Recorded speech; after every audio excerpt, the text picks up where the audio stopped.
Milk Crate Marauder. I was going to say, this is a really good batch of John interviews, and when John spoke to Sir Andre Previn, yes, it may be one of the most embarrassing moments of John's career. Really? Yeah, so why don't we start this? Why don't we start with last night? Is this last night? Right. All right, who's first?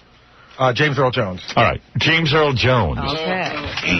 Now, where was this, John? This was at Tavern on the Green for some National Board of Motion Picture Review.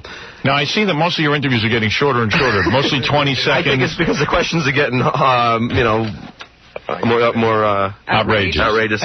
Somebody tipped the publicist. So, in fact, and when we get to, I forget which one it is, but you'll hear a publicist, Chaz Palminteri. It's all publicists. Well, actually, Howard, they're all different. I mean, Gary, they're all separate publicists for each person. But almost everyone recognizes you. Yeah, well, the publicists know me, yeah. And, yeah, we might have to replace you soon because you're too well known. Everybody walks in with their own publicist? Yeah. Very odd. Yeah, it's weird, isn't it? And you know who Doug told me is completely taken with herself now? Who? Mira Sorvino. Oh, yeah. God. She said that Mira Sorvino, everyone pulled up in a car and walked in. Mira Sorvino's like staking it out, had her car pull around the back. Could she go in a private entrance, please? Yeah, she'll be mobbed by the... can you imagine private entrance? Yes, 2 weeks ago, no one knew. Stars might mob her. Mira Sorvino. She had like the biggest limo. Someone ought to remind her that just about every sort of female actress... Shannon Doherty was being mobbed for a while. You know what I mean? To get in another Woody Allen movie and get that kind of acclaim is very rare. Yeah, is that going to happen? Look at this douchebag John Travolta. Now he's in Broken Arrow. He's just as bad as he ever was. But a good idea of what she can look forward to is Woody Allen's last discovery, that Jennifer Tilly. Right, there you go. She's now. What is she doing? God knows. She's I think a clown, and she went to the Bozo audition. Maybe she's got a famous father though, so he could keep helping to get in the role. Whatever. He ain't that famous. He's a shoe salesman. All right, let's. Mira Sorvino should be home stirring tomato sauce in about 2 years. All right, let's go to James Earl Jones first. Man, very distinguished. White wife, by the way. I saw a picture of her in the newspaper today. Do you have to yell that so loud? White wife. White wife. White wife. What is that? James Earl Jones has a white wife. Will you be identifying everyone's wife as you go along? Yes. Yes. It's very funny to see him there with a white wife. All right, here we go. I don't know why. It's just funny. The prize. Oh, James. You know these guys, they get out of the ghetto and... I don't know where James came from. Oh, he came from the ghetto. Oh, okay, you know him. How many black people you know didn't come from the ghetto? A few. All right, let's listen to John's interview. Hi. How are you? Hi, how are you? Can we ask you a question for the XRK Radio? Yeah. Do people ever confuse you with James Earl Ray? Well... I'm a big fan, Jim. The names are quite similar, yeah. Would you get paid a lot to say this to CNN? Thank you very much. No. No? Take care, James. Who's answering? Who's that? I think that might have been... He's a ventriloquist. It could have been his date. That was his wife. Yeah, that could have been. That's not a date. That's his wife. Okay. Was she like a short, white woman, round face? Yeah. Yeah, that's his wife. Yeah. Real white? I was mad I didn't get to question number 3. That was my favorite one. That was a good question, though. Do people ever confuse you with James Earl Ray? Yeah. And then you said, did you get paid a lot of money for CNN? Yeah. And then he said, I'm done. Good night. Good night. I don't know. He didn't remember you because you've interviewed him before. Yes. Have I? I don't think so. I think I've always tried. You interviewed him about stuttering, I remember. Oh. Yes. I always question whether we should do like build-up questions, but those are boring. But you don't you never know how much time you have either. Right. All right, your next interview is Rene Russo? Yeah, she's actually hanging. Who is that? She's the girl who was in Lethal Weapon 3. Did you ask her who she was? Yeah. Oh, good. Well, actually, no, I asked her what she did that makes her famous. Oh, good. Everyone's yelling the names. All right, Rene Russo. Yes, can we just ask Rene a question? Hi, Rene, how are you? Hello, how are you? How are you? Now, who yelled out Stuttering John? Some guy who's with her. Oh. So he knew. Yeah. See, it's the celebrities don't really know. It's just, I see. Oh, is it? Oh, I've been warned about please. you. What do you do that made you famous? I've been warned about What you. do I do? Yes. Or what did I do? Or what do you do? Once they know it's you should skip that question. Yeah, I know, but I did. I go right into the next one. I'm not sure. I haven't figured it out yet. All right, let me ask you. Do we like him, Dean? Yes, he likes me. Is this a good guy? Okay. Before nude love scenes, do you douche? Oh, it's him. Good Lord, John, do you have guts? Before love scenes, do you douche? Yeah. You went right to that, huh? Yes, I went right to it. Right to it. Oh, man. You know, I was... have guts. I got to hear that Right again. after she said, do we like it? Yeah. I guess not. You threw her with that one. Answer the question. Did you notice John says, yes, you like me? Yeah. Well, that was a good answer. There we go. Why wait for somebody else to answer? Oh, it's him. No, I don't douche. I don't douche. Did Travolta try to convert you to his voodoo religion? So much. Oh, this is lovely. Oh, this is so Big lovely. fan, Rene. I've seen almost every one of your movies. Oh, really? Thank you so much. Did John Travolta try to convert you to one of his voodoo religions? No, he did not. I converted him to one of my voodoo religions. Did you try to hug her? No. Is she running away? Yeah, she's running away. Is she good looking? Yeah, but see, the problem is that they try and run, but there's so many people around that they can't get out. They're like trapped. Because it sounded to me like she was looking for a way out. She was looking for an exit. Get me out of here. All right, Mel Gibson is next. Yeah. Big Oh, my star, but goodness. I must take a break. You got to Mel Gibson. Yeah. I actually answered the question. Right. Ooh, I can't wait.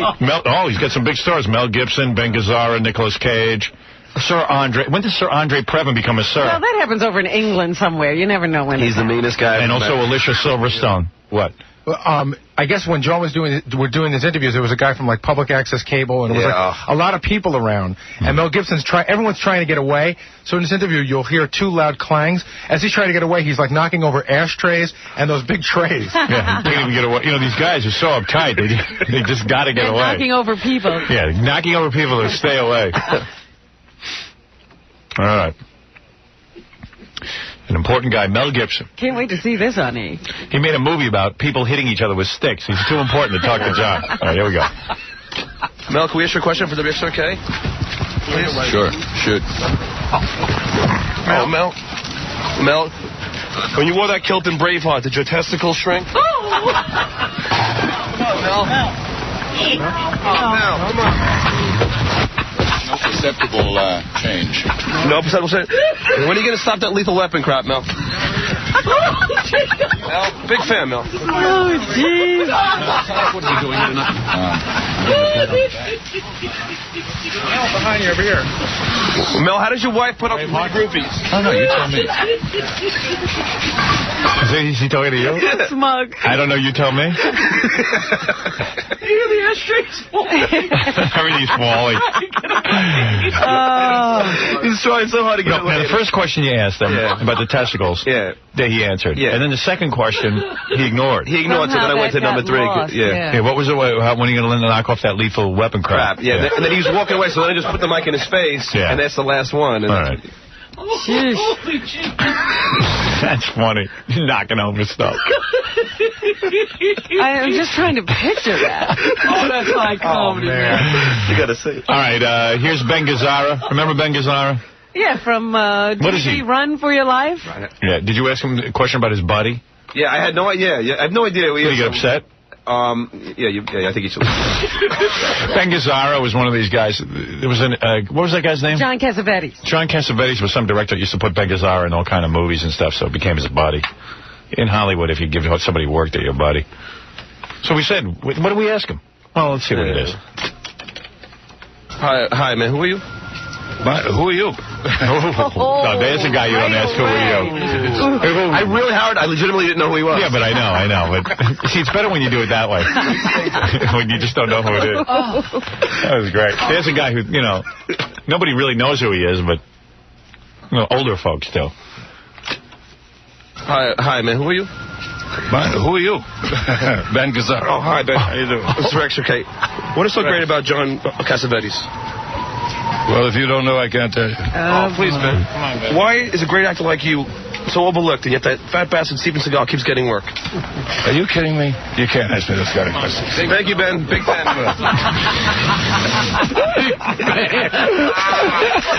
That's funny. Is he asked the most insulting question because I'm a big fan. What was wrong with the John Cassavetes question? I thought that was kind of nice, actually. Well, John is dead, number one. Yeah, but I mean, what was so great about him? Well, he just figures you're demeaning him by saying that, here's a celebrated director, and you're like, well, was really so great? I like when the guy goes, you can't ask those kind of questions to me. I think who ask them too. I know. I think who are you is the one that got him. No, that was the setup. It was all downhill from there. I got to hear that again. You can't ask me that. What do you mean I can't ask you that? I'm asking it to you, now you'll answer. Who are you? Who are you? Ben Gazzara. Oh, hi, Ben. How you doing? This is Rex or Kate. What is so great about John Cassavetes? Well, if you don't know, I can't tell you. Oh, please, Ben. Come on, Ben. Why is a great actor like you so overlooked, and yet that fat bastard Steven Seagal keeps getting work? Are you kidding me? You can't ask me this kind of question. Thank you, Ben. Big fan of it. Are you kidding me? No, I'm not kidding. Maybe I'll throw him a bone. I'll put him in my movie. Ben Gazzara. Not a bad actor. It's pretty good. He can play your dad. I don't know. That might be too pivotal. I might... He could play... There's a scene in a restaurant. He could play the waiter. Oh. Hey, listen. No. I have a role in mind for him. Maybe I'll revive him. Like Woody Allen did for so many people. I'm a great New York film star. I can do this for people. All right, who'd you get next? Nicolas Cage? This is really funny. I mean, the visual is funny, too. Do I need to set up the brother thing here or not? Yeah. Get that deep into it? It is? I think you definitely set up the brother. All right, so Nicolas Cage, obviously no one needs to know needs an explanation on who he is, but his brother works here at the station. Yes, Nicolas Cage is actually a Coppola. Yeah. And Mark Coppola is a DJ at the radio station. Yeah, and Mark's always getting the shaft. While Nicholas, his star continues to soar. Yeah. So did you ask a brother question? Yeah, but I got to, right. I'll explain it as it goes. All right. Hey, Nicholas, XRK. Why do you ignore your brother? Pardon me? Excuse me. Why do you ignore your brother? This is my brother. Where is he? No, you know. Where? Oh, Mark, what are you doing? You asked him that Mark, suddenly Mark's standing behind him. The one time Mark gets to go somewhere with his brother. And Mark's giving me the X-nay. His brother got to go somewhere. Why do you ignore your... Of course I don't let up. Poor Mark, his little brother is Nicolas Cage, and Nicolas Cage is this huge superstar, and he's in this family of superstars, all the Coppolas. Yeah. And, we're always teasing him because he never gets to go anywhere with Nicolas Cage. We're always teasing him that he doesn't know Nick's number. Oh, that's cool. Howard, he looked like he was like his servant or something, Mark did. And Mark's on good behavior because he doesn't want any trouble. Well, that's what I'm saying. Now that Nicholas has had a problem with being out with Mark, maybe he won't get to go anywhere again. We might have ruined it. And that's written all over Mark's face the whole time. I got to hear that again. Oh, I want to see this. Hey, Nicholas, XRK. Why do you ignore your brother? Pardon me? Excuse me. Why do you ignore your brother? This is my brother. Where is he? No, you know. Where's Oh, Mark, what are you doing? You ask him that question, okay? Oh, Nicholas. All right. Why can't you throw a bone to your brother? Congratulations. Excuse me. Oh, come on, Nicholas. And then, why can't you give your brother a job, Nick? So Mark is coming behind me going, don't stop it. You gotta stop it. Oh, why? This is the reason Mark doesn't get any jobs. He needs you to be aggressive. What did Nicolas Cage say? Nicholas gave me a look like so angry at me. He doesn't know how to answer that question. If it wasn't a big deal, he would have laughed. Now, Andre Previn, while I know this much about him, he was married to Mia Farrow. Yes. His daughter, technically, is Sun Yi, the one that Woody Allen's dating. Technically, that's her adopted father. Okay. Oh, my God, I didn't know that. Yeah. Now it makes sense to me. When did Andre Previn become Sir Andre Previn? But all right. A couple of years ago, probably. All right, so you got a hold of Sir Andre Previn. When Woody started dating Sir. Hi. Who are you? Go and find out and come back. Are you Sir Andrew Previn? Yes. Sir Andrew Previn? Yeah, you don't ask us, sir, who are you? Go and find out and come back. That's such a great question. Like who would even know who he is? Go find out and come back. No one was interviewing him. I just said, hey, let me just give it a shot. And are you Sir Andrew Previn? Of course I am. That was a guess, John? Yeah, because no one interviewed him. No one knew who he was. Are you Sir Andrew Previn? Yeah. John barely gets his name right. So now I'm shuffling through questions. John's all excited he's got questions for him. All right, I can hear that. Hi. Okay, Andy. Who are you? Who are you? You were nervous as hell. Yeah, I was really bad. Who's he there with, a hot piece of ass? He was with somebody, but I can't remember. Hi. Who are you? Who are you? I thought that was Fred. I really didn't catch that. Hi. Who are you? Go and find out and come back. Oh, are you Sir Andrew Previn? Yes. Oh, can I ask you a question? I have some questions for you, please. Sir Andrew. His name's Andre. Sir Andrew. Hold on, Andrew. Oh, are you Sir Andrew Previn? At least he got the sir right. Hold on, bro. The world is so funny how we make people like Sir, and he's like, oh, are you Sir Andrew Previn? Hold on, Alan. Oh, are you Sir Andrew Previn? Yes. Oh, can I ask you a question? I have some questions for you, please. I'm sorry, sir. Yeah. Sorry, XRK Radio. We're big fans of you guys. You guys? What you guys? His band. One guy. I'm trying to stall. I like how he goes, can you hold on 1 second, sir? But not like sir, but sir. Like sir is his first name. Sir? Look at my results. Hold on, let me look for my insults. Please, sir, we're big fans of yours. Of you. Thank you very much. Let me ask you a question. Why is everyone so afraid to badmouth that cradle robber, Woody Allen? Oh, get away from me, you and your jerky questions, you bloody fool. Thank you. Thank you, sir. That's such a great question for him. He could have unloaded. Yeah. Wow, he sounded like he was going to belt you. I swear to God, I thought he was going to belt me. That's great. Wait a second. Woody Allen is dating his daughter. He's all upset about it. You come up and say, hey, how come everyone's afraid to criticize that? And he's afraid to criticize him. Everyone's afraid to criticize Woody Allen. Get away from me, you jack. You bloody jack. Bloody fool. We got to put that on tape. John's not the one dating her. Yeah. Right. Why doesn't he say something about Woody Allen? I don't understand these guys. They're all pussies. I don't get it either. Why don't they say something? Now, see, that one I think could have used a little build-up. That was a tough question right off the bat. Tough open. I got to hear that one again. Excuse me, Sir Andrew. It's a priceless interview from beginning to end. Yeah, it's short but sweet. Oh. Get away from me. Hi. Who are you? Go and find out and come back. Oh, are you Sir Andrew Previn? Yes. Oh, can I ask you a question? I have some questions for you, please. I'm sorry, sir. Yeah. WXRK Radio. We're big fans of you guys. Thank you very much. Let me ask you a question. Why is everyone so afraid to badmouth that cradle robber, Woody Allen? Oh, get away from me, you and your jerky questions, you bloody fool. Thank you. Thank you, sir. Oh, this sounds like my dad. I hear that as an isolated thing. Wow. Get away from me with your jerky questions, you bloody fool. I wonder if Soon Yi heard that her entire childhood. Maybe that's why she had to run to Woody Allen. Well, I don't think they were married that long after adopting Soon. Get away from me, you bloody fool. Shut up! Sit down! He sounds just like my dad. Oh, man. I felt like I was being scolded. Yeah. You bloody fool. Your jerky questions, you bloody fool. Thank you. Thank you, sir. And John's very gracious. Thank you, sir. Thank you, sir. Thank you. Great piece of tape. Thank you, Alex. All right, very good. We'll take a break and we'll be back right in. Who is this? Jackie brought me a gift for the holidays. To your house? Wait till I tell you this. Wait till I tell you this story. Jackie shows up with a living gift. No. Wait till I tell you about this. What in the world did he bring? I'll tell you. Let me. Well, you can't send in all. No, here's what happened. Here's what happened. All right. Well, excuse me. So Jackie decides that he comes over. He goes, "Hey, I'm stopping by with Nancy. Want to say hello? Wish you a happy holiday." It's like, wow. Maybe Jackie really does like his job. No. So Jackie shows up with his joke mobile at my house. Full entourage. With Nancy, of course, who's looking very pretty. Yeah? Yeah. Well, she does, she gets very dooted up during the holiday. Yeah, I think she does it just for me. It's her favorite time of year, though. She even writes songs about it. She looks real good. Yeah? Did want to look good. She looked good.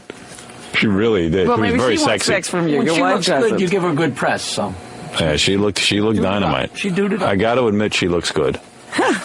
Your wife looked really good to me. So he had sex with her during Your wife vacation. Did my wife look good to you? No, she absolutely did. Because I heard you we said... were there a half hour before you knew we were there. You were so sequestered. I didn't even know Jackie was in the house. We were hanging out. We watched the movie, and then she said, "I better get him." Oh, really? I didn't. Oh, but we. So anyway, You wouldn't know. So anyway, Jackie shows up at my house, and he's got this big sack with him, and it's moving. He's like Christmas. Father Christmas. So Jackie decided to buy us lobsters. Which meant, all of a sudden now we have these living lobsters in our house, and we got to cook them. That you got to execute. Yeah, that we have to cook. But I mean, like all of a sudden, it's like a gift. It's one of Jackie's passive-aggressive gifts where, I'll fix him. I'll give you a gift, but now you got to sit around and cook this stuff and do a lot of work. It'd be cool if he flew in some lobster tails. How does he even know you know how to cook lobster? We don't. Now they have pets. Thank God the housekeeper knew how to do it. Pets with claws. Yeah. Well, she ended up doing it. Otherwise, I would have been furious. I don't even want to touch the damn thing. How many did he bring? 5. Wow. 5 small lobsters. 5 small? Yeah. Because I ate 2 of them and I was still hungry. Wow. They were delicious, They're though. the perfect size. £1.25 is the exact right. I couldn't stand that I actually enjoyed Jackie's gift. I knew that would kill you. And then he brought me a... Let me guess. What? A pepper mill? Yes. With a little light on it. Yeah. Right, a couple scissors to cut the lobsters. Yeah, you'll never guess what his other gift was. A nightlight. Brush? No, what? No. He brought a Baba Booey head. What? A yes man. Yeah, Jackie has decided that Gary is my yes man. Of course, because that's Jackie's whole move around here. No, well, there were 2 choices. This is the way you divide people on the show. Let me tell you, you don't even know where you do it. It's for or against. Who's for Jackie and who is for Howard? And he has decided that he'll embarrass Gary so much by calling him a yes man that eventually Gary will be embarrassed to tell me anything. Well, But he'll come over to Jackie's side. Because Jackie has this weird move. Let me explain to you the dynamic of the show, because I don't even know if you're aware of this You better one. take a break, huh? No, let me tell you about Jackie. I'm not aware of something? You probably are. I shouldn't say you're not aware. You're aware of everything, but I'll make the audience at home aware. Jackie's the guy on the show that sort of divides everyone and sees me as the enemy. I was describing this to somebody over the vacation, and I said, Jackie's the guy on the line who hates the foreman. Right. So how does Jackie do it? But Jackie would, like, if you said to Jackie in privacy, do you really try to divide the show? You go, no, I don't. I know what you're talking about. Everybody. So here's the move, okay? Can we go back to the lobsters? Jackie will be out in the hall, okay? And he'll be talking to someone like Stuttering John. Yeah. All right? And Gary will walk by. I'll give you the move, okay? And Jackie will go, shh, it's him, he'll tell Howard. Now, okay, keep your voice down. If you say anything in private, he'll tell Howard. Or if you walk by, he'll do the same thing, or if Fred walks by. I have heard him say, I can't believe you told her that. Right. So he always has this running issue with who you tell things to, and he's sort of like made it very, very apparent. You're right, but it's Robin and Ralph. Like, yeah. So anyway, Right, Ralph... He wouldn't tell you anything. He knows that if it goes to Robin or Ralph, it'll get back to you. Yeah, so anyway, Ralph was walking by in the hall the other day, and Jackie immediately went into his routine, and he says to John, shh, it's Ralph, he'll tell him. You better not. Like, no. If Jackie was a team player, he'd be finding out stuff for me to talk about on the air. Sure. He wouldn't be sitting, and then it's so undermining to sit there and say to someone like Ralph, hey, man, you're not one of us. You're not me and John. You're on his side. So it's like this whole the spy is here. Yeah, that's it. The spy is here. So that's the way Jackie, but you know what? I don't even care. I'm at the point in my life I don't even care. It. I do too. It's just, Jackie, I don't even care anymore. Don't think I'm angry with you. It's just keep up the energy. It's just like a weird sort of us versus them mentality. And I never, I always got into radio thinking it was me versus, me and my show versus everyone. The rest of the world. Yeah, but it's like within the show we have a whole divisive thing going. Intrigue. So how does that relate to what Jack got you? Ralph, am I wrong on this? No, you're. Of course you're right. No, you're right. Yeah, you see it. Yeah, of course you're right. You're on his side. I want from you to divide anyone. I mean, he really embarrassed me because this was like there were some publicity people in the hall. I don't remember exactly who it was, but it was a couple of people. And showing that the show is not tight. And I walked by and Jackie's like, he clams up and he goes, "Oh, I can't tell you now because Ralph's here. He'll run and tell Howard." And I stood there for a minute. I thought he was just joking around, and he just clammed up and he gave me this look like, "Get the out of here." Right. So you know what's weird about that, though? Am I doing that now, Ralph? No, but you know what's weird about that? But you know what's weird about that whole vibe? Is that, like, so then all of a sudden there's sort of this pressure at work where you're not supposed to tell Howard stuff. And then which, of course, is divisive to my show, and Jackie has to learn to put the show in front of his, I knew I should have never learned that. No. Come on. Am I wrong about any of this? Yes. How am I wrong? Because every personal thing that happens to anyone in this show gets so totally twisted that it doesn't need to go through Ralph to go to you. It just doesn't need to. No. You don't hear what I'm saying. Again, you don't hear. You're a very smart guy. You know what I'm talking about. I know exactly. Going through the halls and doing the us versus them routine. You don't think that's divisive? No, not at all. Not what I'm talking about. You don't think it's subversive? If you're talking about something totally personal to you about yourself. Yeah, and you don't have to make a whole scene with shh, hey, here comes Ralph. He's on their side. Please, but that happened once. So, like, the big secret around here is that Stuttering John broke up with his girlfriend, and I'm not supposed to know about it. Oh, I didn't know that either. But I've known about this for, like, months. I mean, I knew this was going on. But, I could care. Stuttering John walks around here like I give a crap about his life. Like, who gives a rat's ass if him and his girlfriend are together?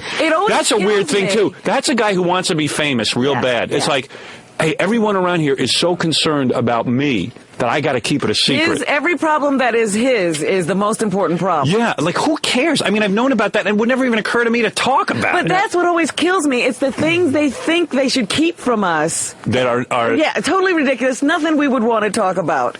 I'll accept subversive, but not about hiding the fact that John broke up with his... No, I don't mean that, but that's another thing John's been running around here. Like, got to keep it from Howard. Got to keep it from Howard. I don't want Howard to, but he's you want to keep stuff from Howard, then leave. But then why work with me? Don't tell anybody. You want to keep it to yourself, keep it to yourself. Yeah, why do you have to go around, like, choosing sides? Hey, I'm going to tell you something now, but this is... Only you can know. Ralph can't know, and Gary can't know. Well, maybe Gary can know certain things, but he's not privy to all this. Unless, of course, he takes the oath to be on Jackie's side. John told me something in confidence, and Jackie was there, and after I left, I can't believe you told Ralph that. Yeah, He's right. gonna run back and tell Howard. Yeah, so now it's like, hey, don't even talk to Howard if you want to be considered one of us.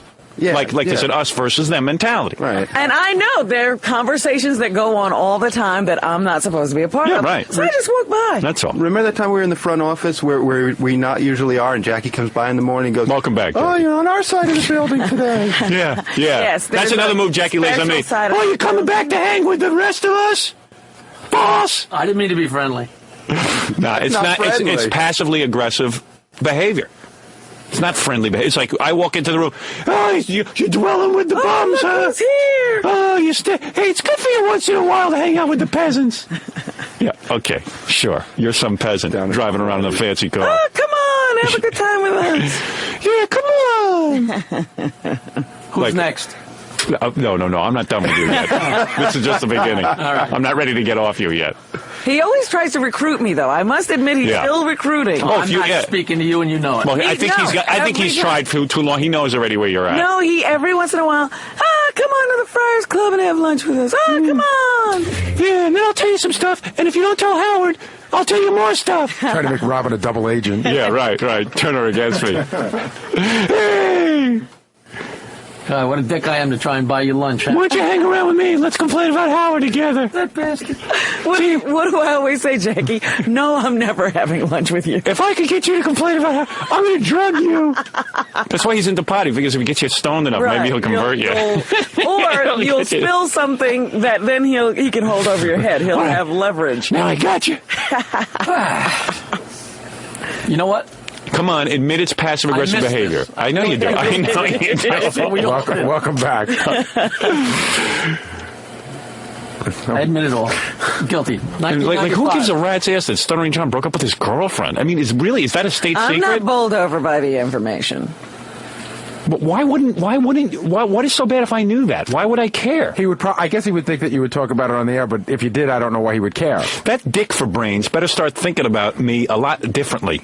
Because I'm starting to get fed up with him. Well, did you know he was on TV while we were gone? Yeah. It's not me. I know all about you. I know all about you. The party's going to end soon, pal. She doesn't want to know. Party's going to end soon. That's all I got to say. Think about it. She doesn't want to know. Go out in the hall and discuss it with Jackie now. No, yeah, go tell somebody else. Don't tell me. I'll tell Jackie. No, it's a hard choice. So, they just keep things low. I could care less. All right, but I don't know. Hard choice. You don't have to tell me anything, pal. Harry, notice I broke up with her so many times that I just figured out it's going to be another 3-day thing, Oh, and now you're really broken up? Yeah, it's been a month, but usually it's like a week. I get back. Me and Dan were talking about it, I don't know, a couple of months ago, and whatever it was, whenever you broke up, I knew about it the next day. And, I never thought so you didn't come on and announce it? No, I could care. Who cares if Stuttering John has a girlfriend or not? Why would my audience care? I don't care. I'm not saying if you care. What? It's just hard personal things. I don't care. I don't care about her, and I don't care about you. Yeah, well, that's not too good, but all right. What? Here's with your love life. I wish I had a love life. One of my friends, his girlfriend heard about it. Yeah. Can you imagine? My friend's girlfriend heard about it, and she was just going, John, wait a minute. John broke up with her? What is he, out of his mind? I know. That's what I say. She should have been ashamed that anybody knew she was with John. I know. Dan was like, I don't get it. He broke up with her? That's not right. Once I kick John off the show, though, don't worry. He'll go back to dating scabs. Right, because she won't even want him then. Yeah. You don't even understand. Yeah. Just that one line that you just said. Once I kick John off the show, John, that's like, now the rest of the week he'll get no sleep. Yeah, so what? Good. Who needs him to get sleep? He's having too much fun. He stutters more when he doesn't have sleep. Yeah, he's funnier. He's better on the show. He's better. I was just looking at his face. He's like, his hands go in his pocket, he curls up, and it really bums him out. Yeah. Hey, keep going with Jackie. Don't talk about it, because Howard will find out. Hold it, here comes Ralph. Shh, shh, shh.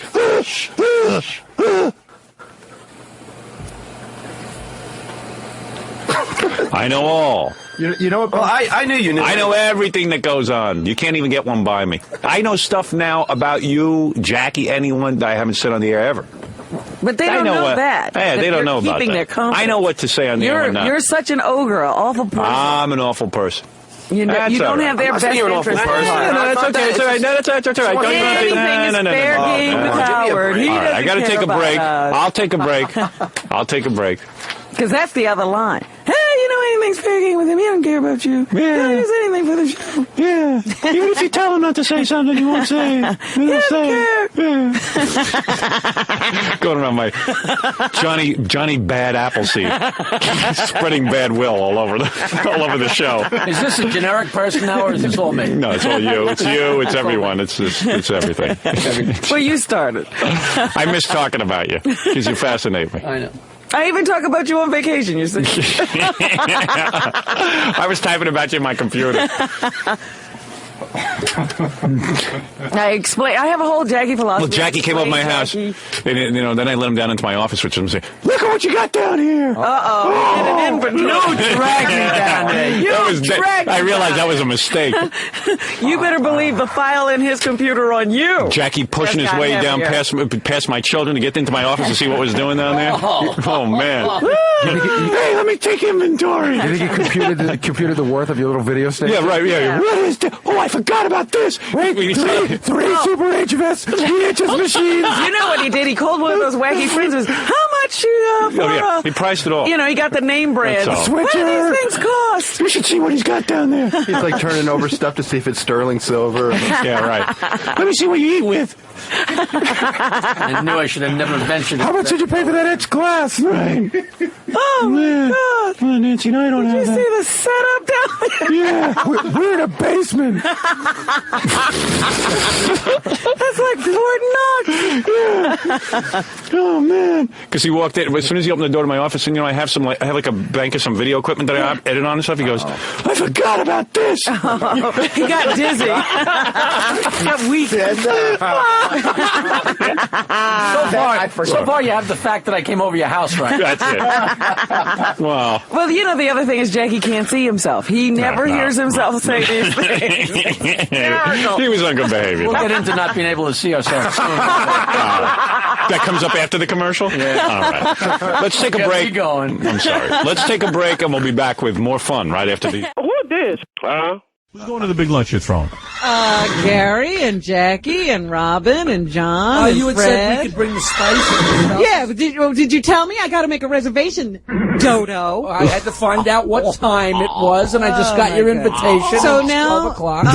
Did X make the reservations? Oh. Who made him? Me. Really? Why are you doing I'm that? throwing this party. Have your assistant do it. Is X coming? I'm getting this party started. Is X Really? coming? Is X coming? No. Oh, come on. He's busy. He's busy working. He's in the He's getaway holding car. down the fort. That's right. He's the comic relief, man. We like him. We're going to have to use somebody else tomorrow. Yeah, she's. It's in celebration of Jackie's birthday. Yeah, you're throwing. Why are you throwing a party for Jackie? For Jackie and Robin, Man, they have a Rosinski. birthday. Oh, Robin at the Rosinski. same time, so I figured I let's didn't go to question lunch. it. I didn't know why. Boy, I'm shocked. I didn't think you liked Jackie. Yeah, she done. Well, you know, I couldn't have Robin's party without having Jackie. Well, yes, you could. Oh yeah, I would love to go, but Yeah, well, you know, And it's a special restaurant, and you can bring checks. if you want. yeah, sure. I'm bringing my spouse. Are you really? I didn't know anything about that. I did say that. You might not have heard me when I was yelling down the hall, but you can if you want. Where are you Just let going me so know the I can make the where are you going so the audience can join you? John wants to give the address. He's Don't dying to do give it. it. I'm not kidding. What do you think? I can't even pronounce it. Carnegie Deli. That's why. It's like a French place or something. That's why I chose it. I know where you're going. I could guess. No, you can't. No? Where? La Chanterelle? Oh, please, no. What is that? Don't bring these idiots. What's La Chanterelle? There. Some fancy French place. Romantic joint. McDonald's. No, boom. It's gonna be fun. All right, have a good time. Listen, I would go. Why can't you go? He's busy. I got to go out to Long Island. Thursday I could have gone. Well, I can't do it. I understand. Listen, I can't make everything. I would love to be there. We'll miss you. You guys going to drink? Of course. Of course. We're going to have a party. It's a party. That's good. I love that. You gonna drink, I Robin? didn't know we would drink. And I'm going to watch you because you're so much fun. You got to have a cocktail. I'm not going to drink, but I'm going to watch these idiots. That jar will be loaded. Yeah. Watch Gary, these as long as you're getting shrimp, I'm drinking. Because I want to be John, nice and buzzed John, if the sun- watching you suck down those If the shrimp. sun comes up, you'll be drinking. You are just a big old drunk. Go The home. only thing more fun watching you eating the shrimp John, is sucking down a straw. Go home and hold your baby while you're drunk. You know what? If Tommy Gary's Lee. eating shrimp and sucking down a straw, I don't have to drink. I'm entertained. You You gotta go. head drunk as hell. We were on the plane. When we were on the plane going down to Vegas, John just sat. Cause Gary came back to eat shrimp, and he goes crazy when Gary eats shrimp with those big teeth. He alerts the plane. What is it? What is it? Hey, You missed it in the limo. Gary picked up a handful of M&Ms and started sucking them down. We were laughing and so me and hard. Jackie were laughing. He threw them at Jackie. he started screaming. You know at what, him. I thought Howard? they were I'll gonna tell you A what, handful of M&Ms, the length of the lemon. It got to the point where if I would breathe, it would start pointing everything out. And when it was going on, it was on half the plane ride, then in the limo. Those M&Ms I'm don't trying stand a I'm chance. trying to work something this idiot wouldn't know anything about. Yeah, right. He doesn't do a thing. So I immediately get off. I'm like checking my messages. You know, the program director of the LA station needs me. I'm trying to talk to him, and John's like mocking me. Howard, So I kicked him. He got in 5 M&Ms per word. You know what? It all started when we were watching the Super Bowl and Gary was drinking out of the straw. Because that just got us going so much that we were on a hand trigger the rest of the trip. It wasn't even we. It's Jackie. Jackie, oddly enough, can let it go. Right. It's John. I know, because John, when you eat the shrimp, John every minute is like poking me. John's weird new character. No, is to Howard. mock everyone Hold before on a they second. can mock him. Oh, yeah, like anybody does in here. Howard, you know how it started? Jackie pointed out the straw at the Super Bowl party. Yeah, but that happened before that. On the plane you down. guys had noticed this. No, I noticed the shrimp. I take credit for the shrimp, but Jackie got the straw, didn't he? But the straw is very skinny, and it's hard for Gary's lips and teeth. But he tries to find it, so I'm like... But he's sitting there talking and holding the soda with the straw, so you're just waiting, and all of a sudden he goes for it. And Another thing I can't do now. Yeah, now you can't drink from a straw. It's like bobbing for apples. Jackie, John, and I go to the Friars Club today. Yeah. Can't eat shrimp. Right. Shrimp's off the menu. Oh, now. you gotta get shrimp. It's off the menu. Oh, come on. Don't be so And insecure. it bums me out. What is it about the shrimp that makes you laugh? Because it's like this little small defenseless shrimp, and he like puts it around like an inner tube. Oh my God, Jackie, the way you eat, you lick the plate. like a whale Jackie takes the sucking in the bread plankton. and he puts the plate at a 45-degree angle, and he mops up all the gravy and then jams the whole piece of bread in his mouth. And you know what? That's weird. It doesn't I'm even weird. begin to entertain like that. Oh, poor yes, little it shrimp. does. Especially the way you suck the life off those chicken bones. That's true. Yeah, but And the way the goat juice drips down the side of your neck. Give me a break, like you're perfect. We should call it people for cruelty to animals when you attack that shrimp. Yeah. You can hear the thing scream. At least I wash my hands before I have them inside somebody's Jaws then eat going chicken after wings. It's like Jaws eating somebody's leg. Now, have you ever seen yourself eat chicken, Jackie? You put the leg in, you suck on it, and then you pull the leg out, and it's completely clean. And you know what? I get off scot-free because everybody's watching you. Now, this was the limo ride from the airport to the hotel. I know, this goes on all day. No, because I'll tell you what the difference is. Howard, they weren't even the little M&Ms. They were the... I'll tell you what the difference is. They sure look little. The difference is... It's funny to watch a little morsel go into that. The difference was, John was sitting right next to me. It's like an aardvark. It's like, you know. See, John sitting right next to me doing... He says a word, tosses one in. Says a word, tosses one in.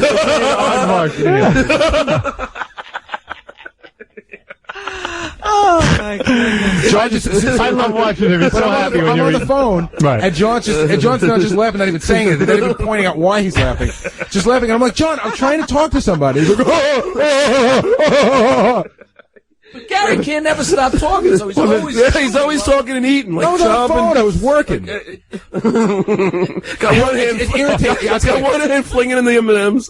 Other on the phone. And you know what happens? You know what happens is Gary's talking on the phone, and then he sees me and Sean kicking each other. See, this trip really irritated me, right? Because I needed help on this trip, and I worked a lot. Right. And John's just I saw not you working dependable. 24 hours a day. I was so proud of you. there every time you wanted. No. So John gets to hang. He's just not dependable enough to give anything to. See how Right, so you don't give him anything you to know do. what his big project was? I made him distribute the wristbands for the Super Bowl party to about 10 people. Yes. Was he able to do Yeah, that? that he did. did it but efficiently. It's like I look and I need stuff done, and I look at John and I just go, that ain't gonna work. It ain't gonna work. Right, so he ends up not doing it. And I end up doing it. So take somebody else. How would I do plenty? I get the goof on Gary. Yeah, because that's what he winds up doing. That was your full-time job. Did you see where my room was at that hotel? Yeah. Not the first hotel, the second hotel. Yeah. First, you see where my room was? Yeah. You see I had a terrace on the corner? Yeah. Right?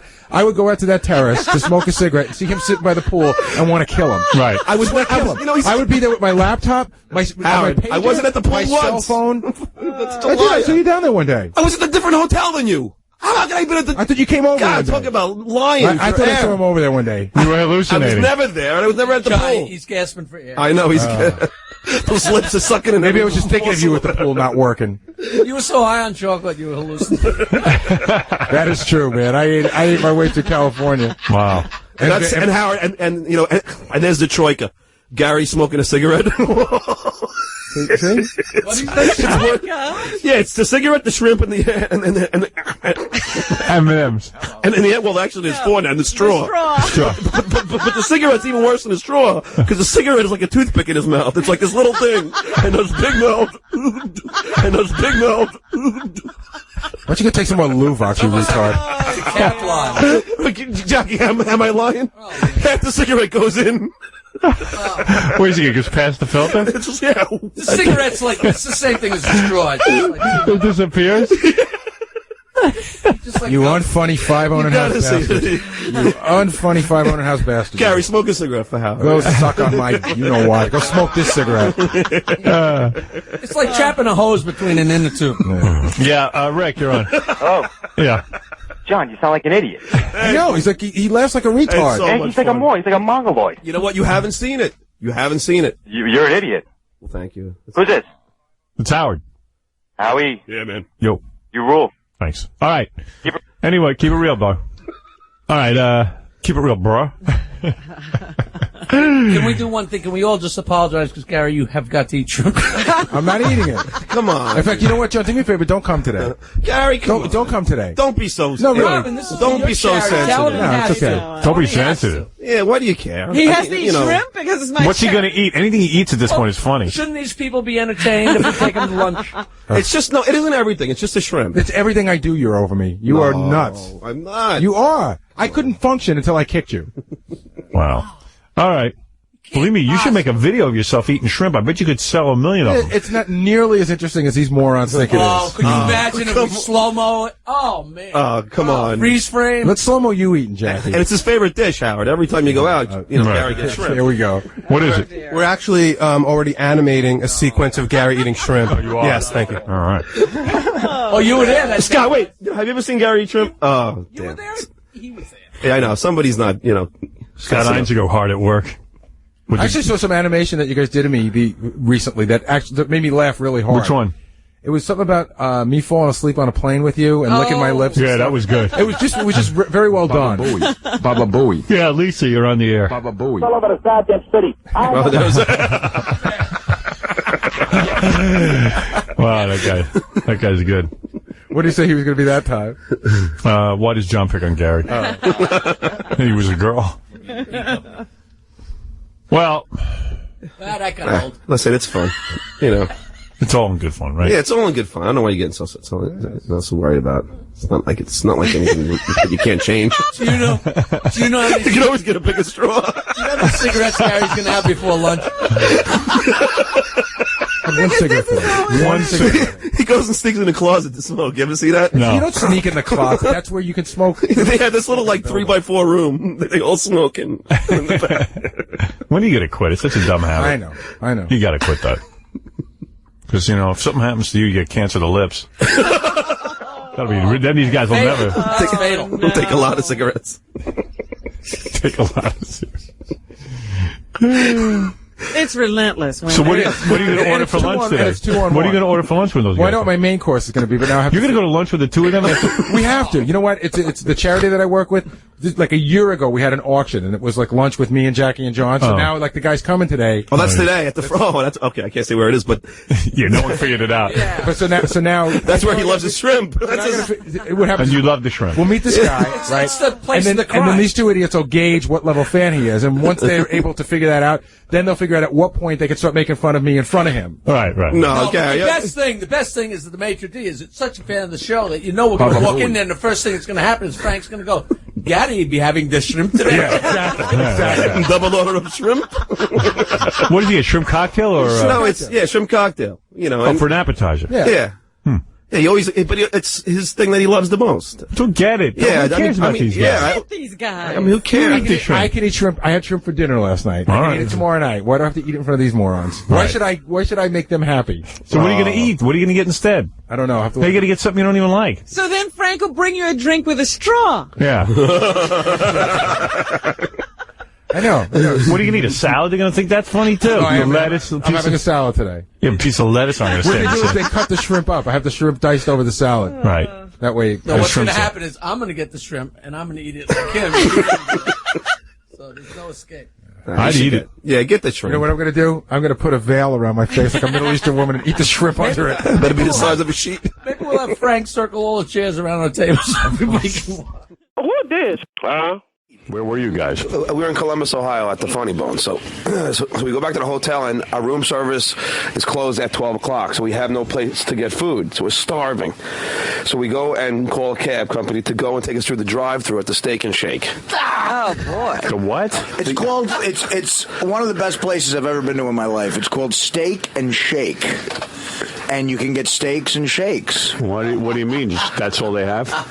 No, they have cheeseburgers. It's a drive-thru? It's a drive-thru. And you get drive-thru steak? Like a porterhouse steak you can get? Well, they have what they call a steak burger, which is what we got. But yeah, you could. It's a hamburger. No, but you could get a steak too, if you wanted. Like steaks and eggs. This is in Columbus? This is in Columbus, yeah. Steak and Shake. I wonder why they don't have that here. But it's great.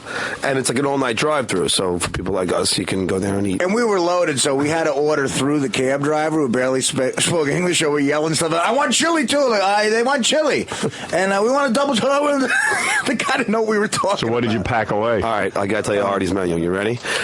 One double cheeseburger, one grilled cheese sandwich. You ordered all this at once? Yeah, this is all for one sitting. One grilled cheese sandwich. Why does it always have to have cheese? I mean, I don't know. I like cheese. I've never heard of a cheeseburger with a grilled cheese on the side. Yeah, grilled cheese on the side. No. Harry, he had a double cheeseburger, then a grilled cheese sandwich. Before he says this, I'm just going to say up front, I can't defend this behavior at all. Because cheese is like the most fattening thing. I know. But you don't care. No. I was very hungry. All right, so wait, start again. Yeah, you got to hear this. Right, double cheeseburger. One double cheeseburger. Okay. Then a separate grilled cheese sandwich. Then a bowl of chili with saltines. Then an order of onion rings. The fried onion rings. Then an order of French fries. Oh my God! Then did you order it all at once or separately, like a little bit? All at at once. Yeah, yeah. All at once. Yeah, this is a drive-through. It's a They're not drive-through. staying there. And then a large chocolate shake with whipped cream and cherry on top. Wow. But I don't know how you're not fatter. You're amazing. Me neither. And then Howard, so we go back to the hotel, and I realize that my hamburger has cheese on it. I hate cheese, so I'm starving. So I'm eyeing Artie's chili, hoping he's not going to eat it. Artie takes the grilled cheese sandwich and dips it in the chili as like a dipping sauce, and cleans out the whole bowl of chili with the grilled cheese sandwich. And the next night, and then I got a good night's sleep. I'm laughing. Then the next night, the same menu again. It's steak and shake. The next night, only 2 double cheeseburgers. Wow. And like a double's double the meat, so we got 2 double. I mean, 1 double cheeseburger would be somebody's dinner. Right. But he ordered like for 3 people. And they're big. You move your bowels afterwards? Like is it like insane? Well, forget it. So this is Friday night, you know. Right. So we had been up for 20. And you were drinking all night. Yeah. Right, I got to show you the note. It's as unhealthy as. You are so gluttonous. I have no defense for stuffed. Yes, and then I go upstairs. You know, the funny thing is, I could eat the same meal, Artie, you just described, Artie, because I am ravenous. I can eat and eat and eat, but I get like, oh my God, I don't want to be like I don't want to be like, Reuben Stuttered. I doubt if you could eat 3 sandwiches. Absolutely could. In one sitting. Absolutely could. And a bowl of chili. Absolutely could. I would like to see you do it. And you should see the amount of food I eat. I just eat healthy food. Well, I do think you're like a factory. Yeah. I always think of you. I mean, like you're constantly feeding your machinery. Yeah. I'm hungry. I am hungry all the time. But Artie must have a baby when he goes to the bathroom. But I got to tell you something. Like I just ate my breakfast. Yeah. I mean, I'm starving. I had egg whites, and that's it. I eat the edge of a toast. And the thing is that... And Artie's got bread and bread and bread. And I'm so starving after that, but like the hunger will subside. I'll forget after a while. You know what I mean? Like you gotta start somewhere. But this is after like 8 shots of tequila. Which is a lot of calories too. Yeah, and not only that lowers his ability to say no to the food. But I went to Steak and Shake, and it was fun when you're drunk. I was pretending I was Jeff the Drunk when I ordered, and I said, I'd like a steak. And I'd like a shake. That's funny. Hey, Howard. Yeah. I once saw Artie sort of diet for about 1 minute and 11 seconds. It was the funniest thing. It was another one of these comedy shows. So they order all this food. So Artie got a bunch of hamburgers. So he's sitting there, and he pulls the burger off the bread. And he goes, yeah, I promised Dana that I would lay low on the breads and stuff. So he cuts up the hamburger with a knife, and he eats like 3 of them. And then he's sitting there, but it's a room full of food. So finally he can't take it anymore. He goes to the pizza and has like 8 slices of pizza. But he really did not eat the bread. I mean, if Dana's going to marry you, she's going to have to realize she is going to be living with a very fat guy. Well, the problem is... you're not changing. The problem is that then after this, it's 4 a.m. Yeah, I go upstairs and I call Dana. Yeah, this is a hold on, wait. And then hold it's on. like... Hold on. See, he's drunk. I mean, he had about 8 shots of tequila on stage. I mean, just totally inebriated. Right. So then he's like, I'm going to go call Dana. And I'm like, all right, don't call Dana. It's just not you don't do it. He goes, I have a thing. I got to call her after every, night. She's got to make sure I'm okay. I go, all right, just tell her the phones aren't working or something. You should not call. He's like, what? The phones aren't working. The phones aren't working. I go, I don't care. Don't do it. Sure enough, he does it. Tell her what you did. Well, that's the whole point is I call her and we talk for like an hour and she stays on the phone with me and the next morning I wake up and I forget most of the conversation and there's grease all over the phone from the meal. It's like a murder. And I got to go wash the phone and then I'll call Dana the next day to recap what when I wake up at 2. Right.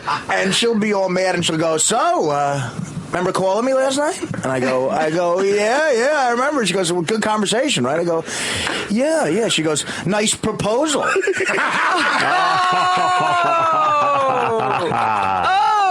I go, what? Like, why does she want to talk to you in that condition? I think she's afraid. She wants to make sure I'm okay. But you're not okay. So she's making sure I'm not okay. You proposed in a drunken stupor? I guess maybe I did. No. Wow. And I guess maybe I've done it before. I love you. I love you. Oh, forget it. The Late Show, Friday night in Columbus. They were the craziest group. You got to read the note that the manager gave to the owner of the club about the Late Show in Columbus. What does it say? It goes, all right, I think you were happy with the numbers. It goes, 10:30 show, out of control. I spoke with John and Artie. Both said they could handle everything. We kicked out 2 people for walking up on stage. Artie went 30 minutes over, in parentheses, very drunk. I really thought he wouldn't get off the stage. John lets him go. I've told both CR and TJ how to handle the shows. This show is probably the craziest show I've ever managed. Artie went like 30 minutes. He was like, people were buying him shots of tequila. I've never seen a guy drink that much alcohol in one night. Dude, you're going to be dead. Well, Are you doing a Belushi for real? No, I swear to you, there was no security there. People were coming up on stage. I'm supposed to do 40 minutes. That's the headliner. You do like 40 minutes. I mean, you're just doing your stand-up and then some guy walks up on stage? Yeah. And offers you a drink? Yeah. Yeah. And like Artie feels too much peer pressure. But doesn't that ruin the flow of your comedy? Yeah. But the guy's got a drink. And are you so drunk? Do you remember your act? I mean, No, I mean, if you're proposing it, Shakes. It's amazing. He could do his act like inebriated. I've never seen anybody that could do that. I mean, yeah, I could do somebody act in my sleep, which I think I technically did.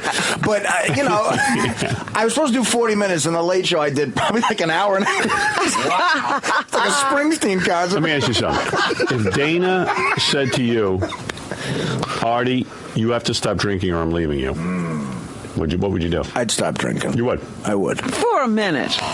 You're never going to stop. Because it's not, booze isn't as important to me as it used to be. It just isn't. It just isn't. It's look, on the road, it's really horrible. The hotel rooms are bad, and me and John, don't cheat on our significant others, so we eat. Well, John does. No, I don't. I'm joking. I've never seen John even close to do it. Yeah, we just go to the bar, drink, and then eat.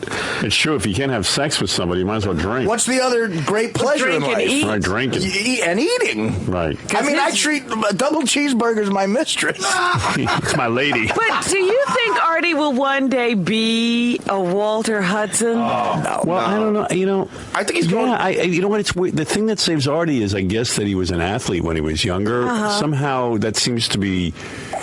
Well, his body still remembers. Yeah, like there's some sort of sense of memory, but at some point you cannot eat that many calories. I play softball. Like I'm playing softball today in the park. Yeah, but one of these days your activity level is going to go down. Like you'll be married, you'll have a family, you'll have chores at home or something, and your activity level is going to go down, but the eating isn't. Well, he might turn into a Walter Hudson. They might be taking him out with the crane. You never know. Artie flailing his arms up and down. I can't walk. I think he's going to like do the Belushi thing. Like, no, I'm not. I think you're going to die young.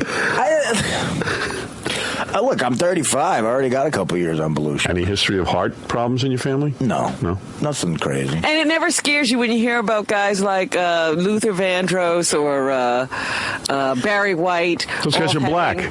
Oh, that's the difference? Yeah. They're not fat. It's not the fat. He's a fat white guy. So it's the white. Yeah. Okay, that's going to save him. Yeah. I just wanted. It was a good show, Friday. Yeah, no. He's professional. Yeah, I mean, and nobody's critiquing the show. I mean, there's only one show that he got drunk. That show. The 5 shows. What? We had 5 shows, and only one of them was the one that he got drunk. The Late Show Friday night. Yeah, there's 2 shows and then 3 shows Saturday night. It's a busy, crazy, crazy weekend. He retires after every weekend. He goes, "That's it, no more." I told John on the way home. I said, "That's it. This was my farewell. It's my swan song. I'm retiring." He's like Cher. He just retired. Howard, for you. Yeah. You should hear these 2 argue in the office, or I should say, John browbeat Artie, because the funny thing, John's on the road, and John just wants to crank it out, man. He's just gonna say, "Let's make the money." So they wanted to add a 6th show, and Artie I think is on the road under protest. So I'm doing it for money. I'm making money. And Artie's like, "John, listen, I don't want to work that much, and they just like bicker all the time. They're like a married couple. Well, we're gonna be out there. Might as well make it. What else you gonna do? Yeah, there's nothing else to do. You're bored. But you're gonna sit eating. The weight of the show falls on Artie. Right. Artie does an hour and a half. No, he does 40 minutes. I do 25. I think those comedy clubs are boring sometimes. They're so goddamn long. Is it just you and John? There's got to be somebody else. It was me, Artie, and Russ Maneve. That was it. And then Artie had his buddy there. Right, but this really good comedian came with us. There's a MC, a middle, they call it, and the closer. That's what it's like at a comedy club. Who's the closer? You? Yeah. And you're drunk. Not all the time. Right. I'm only drunk if the people get me drunk. There's no You could say no. They come, yeah. But Artie, the security is that you say no. Like someone's going to stop, someone's going to tackle someone. Artie acts like there was a gun to his head. He had to drink 8 to Well, you haven't seen our crowds, Robin. There might have been a gun nearby. I mean, Reminds me of that scene in like the Blues Brothers when guys are throwing stuff at the cage. You tell the head of the biker group in Columbus I'm not doing a shot with him. Michael, you're on the air. Morning, Howard. Oh, my goodness. The guy who walks up, is he like a biker dude? A lot of them look like that. Yeah. Some bald. Yeah. Bald, with like earrings. Earrings, nose rings. You're doing a shot, pussy. Artie never turns him down. I heard that, once he did a shot of tequila with Tabasco in it. By mistake. Yeah. One guy gave me a shot of tequila once on stage in Pittsburgh. It had his girlfriend's hair in it. Oh, did he do that on purpose? I don't know if he did it on purpose, but I got so mad. And then I drank the shot. Go ahead, Michael. Howard, I got to tell you, that Steak and Shake is the most greasiest food you could ever eat in your lifetime. Yeah, thank you. That is disgusting what he ate. Howard, it's so greasy. Yeah. Oh, greasy beyond belief. I'd like a steak, and I'd like a shake. Unbelievable. And let me tell you something. He's going to be 400 pounds in no time. Keeps going on the road. I don't know. He seems to manage this. Well, he jogged like, what did he do? Saturday I woke up and I jogged 2.5 miles on the treadmill. And then probably went to McDonald's drive-thru for breakfast. I did. For lunch. You know what I had for lunch Saturday afternoon after I jogged was a steak. Did you really? Me and my buddy Jimmy was on the road. We said, let's go get a nice meal. And we sat down and I had a steak. Steak with what, though? You see, like a steak wouldn't even be bad. Yeah, let's hear what else. Yeah. What else? Real mashed. Howard. It's not steak. This is not Steak and Shake for lunch. We went to a nice place. I had mashed potatoes and bread and a salad. All the accoutrements. And a salad with a couple of Cokes. Yes, salad with Russian dressing. The Cokes are what kill me. If I could knock out Coke and Hawaiian Punch, I would be honestly, because a lot of my calories. I'm 35 years old. I have 2 Hawaiian Punches and like 7 Cokes in a day. Yeah. But do you think how it's lost on Artie to take him to a gourmet restaurant? Oh, please. You haven't actually. I took him to Picasso in Vegas. Why did you do that? Oh, it was just so stupid. And they bring out this tiny little lamb chop, and I'm like, this poor bastard's going to go out and eat. Yeah, he's going to go out and have a real meal. I'm thinking, good. At least they limit my portions because I don't have to be so fat. They brought me a second one. What waist size are you anyway? Very nice. You're not that bad. My jeans are 36s, 35. Same as me. And I can get into 34 sometimes. What jeans? Are you wearing jeans? I'm not wearing jeans right now. You know what he's resorted to now? In the Hilton Hotel, he's wearing pajama bottoms. Walking around. Look who's talking. Ralph Lauren over here. John, your ass is John's ass is out the whole week. I know. No matter what he has on, half of the crack of his ass, it's grotesque. It's grotesque. They put us in the back office of this comedy club. It's like a closet. Yeah. John orders a bucket of beers that he has to have before he goes on stage. I mean, the guy got problems. Right. And you're sitting on a couch. John has to bend over to get the beer, and his ass is in your face while he's taking the cap off and shoving a lime with his Amstel Light. It's just gross. You know what's funny, Howard?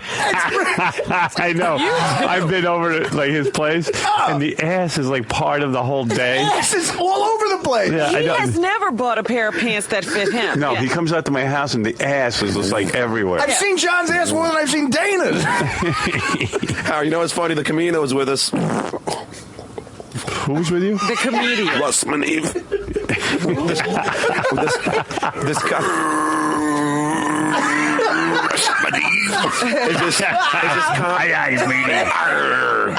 Is this comic that doesn't drink, doesn't smoke, doesn't do anything bad? Yeah, he must have been repulsed by me and Artie the whole time, just drinking. He's really funny, but he's a real healthy guy. You know?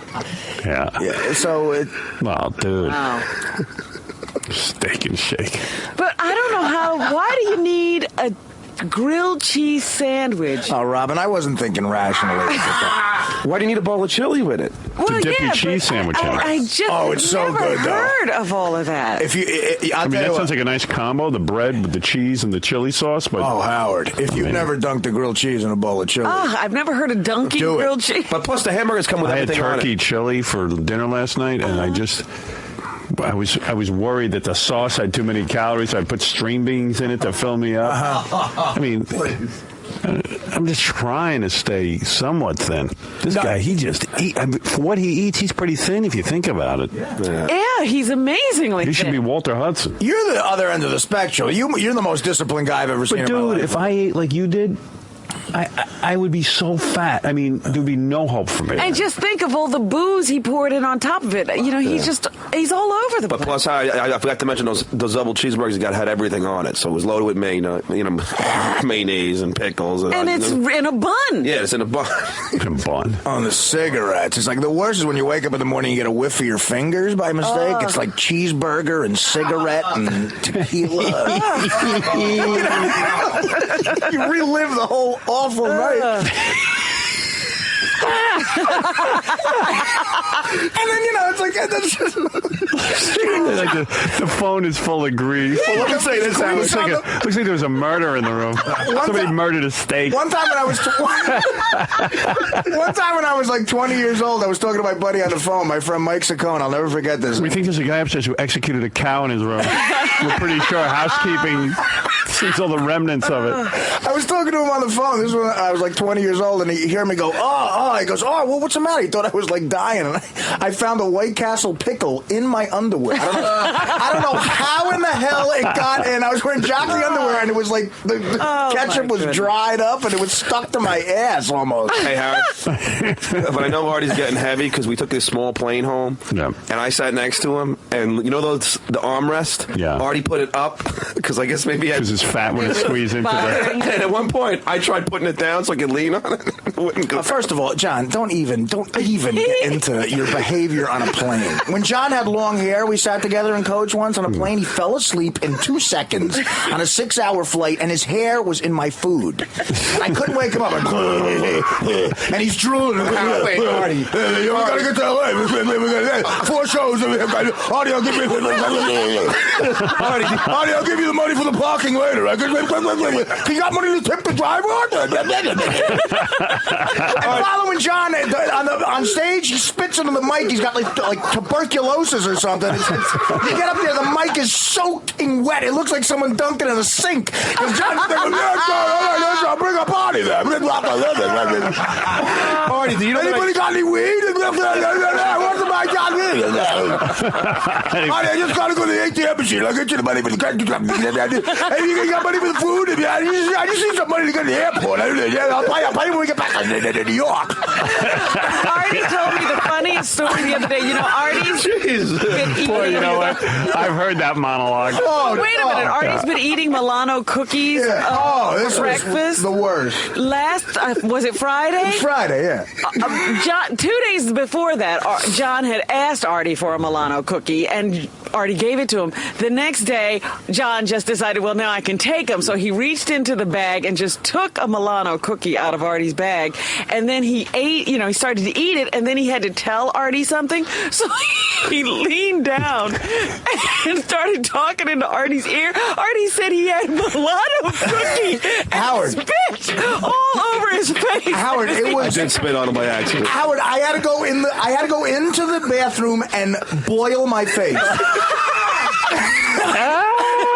Howard, I was so grossed out. He comes over to me, he takes a Milano cookie, and he starts talking to me about okay, so it's all set. We got a car coming for us. All right. Howard, he was an inch from my face. He spit. It was saliva and Milano cookie crumbs covered my face. Like, I look like a piece of modern art. You know, it's really weird because John, like, latches onto certain people. Like John and Jackie were, like, joined at the hip. And then when Jackie, did his swan song here, you're not that in touch with Jackie anymore. And now it's like, Artie just filled Jackie's shoes completely. I mean, he's a younger version. Yeah, he's like the same guy. He's paying for crap. He eats uncontrollably. He likes to drink. It's perfect. Yeah. But no, Howard, I know the money situation on the road with John, it's getting embarrassing. Do you realize? What do you mean? Well, just because, we get a town car, which I had to force him to get, right, to go from the hotel to the airport, and the town car guy is waiting to get paid. Supposedly this is Stuttering John and friends on tour, and of course I got to tip him because the guy's just waiting there. So, and after I tip him, he goes, "Oh, sorry, I got to go to the ATM," and sorry. I usually tip him on the way back. Does he ever give you any of the money back? Well, what do you right now? He owes me $500. I got the check. All right, let's see it. What does he owe you $500 for? Well, sometimes we split some of the expenses, and why don't you do this before you leave on any given weekend? You and John put in the same amount of money into a fund. A fund. Right. And that's the money. Cause you know what? Because why do you leave it up to anyone? What you're saying is makes complete sense, but it'll never. Like when you went to the Steak and Shake, who ends up buying everything? I did. Wait. I offered to pay. You said John, it's on there's me. Oh, God. You said it's on me. Fred, what happened at lunch? Remember lunch? Last week we went, John goes, I go, I'll pay for lunch with John. I said, the two of us will buy lunch, and John goes to open his wallet. There's nothing. It's the abyss. It's just nothing. It's the same move. Yeah. Oh, my God. Like he doesn't know it's empty. Because I have a credit card. Why would I, why would I pull it out? Does he pay with his credit card? Sometimes. Come John, on, Art. Every once in a while you do, but you really gotta. It's just, you know what? No one wants to always tip the limo driver. No one. No, it was included in the car, the tip. No. No, it was. It never is, John. The guy always. I like to always. You always give a little something. I always give the guy a 20 at least. Yeah. It's a. No, I would have too, but I didn't have any money. Cash too. The guy's got some money on him. I had no cash coming home. But why don't you have cash? We got paid in partially in cash. I spilled my wallet out. I had $10, and at the bar we went the late Saturday night. I bought 3 cans of Ready Whip. To do whippets. Yeah, so I emptied my wallet. Howard, I'm telling you, I don't know if it's funny on stage, but it's retarded backstage. It's a documentary. Yeah. What goes on? He's buying Ready Whip. He's 37. He's got children. He doesn't have any money. He's spent money on Ready Whip. It's like unbelievable. To do whippets. I'm sitting there, I'm ossified in the back of a cab ordering everything on the menu at his Steak and Shake. He's trying to get whippets. The comic who's with us just can't wait to get home and go to like a spin class.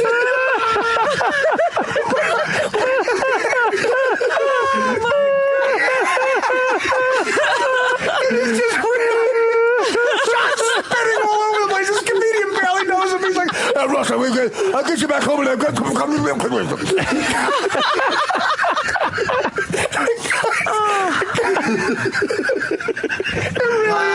It really is unbelievable. It's unbelievable. And then we're on a plane at 9 a.m. on a Sunday, and we just look awful. Yeah. You guys are in where were you? Scranton or Columbus? It's like you turned it into Manhattan. Yeah, we did. I mean, it really is just. I mean, look at me. Look at my eyes. Oh, I know. You look horrible. You're looking at me. I look horrible.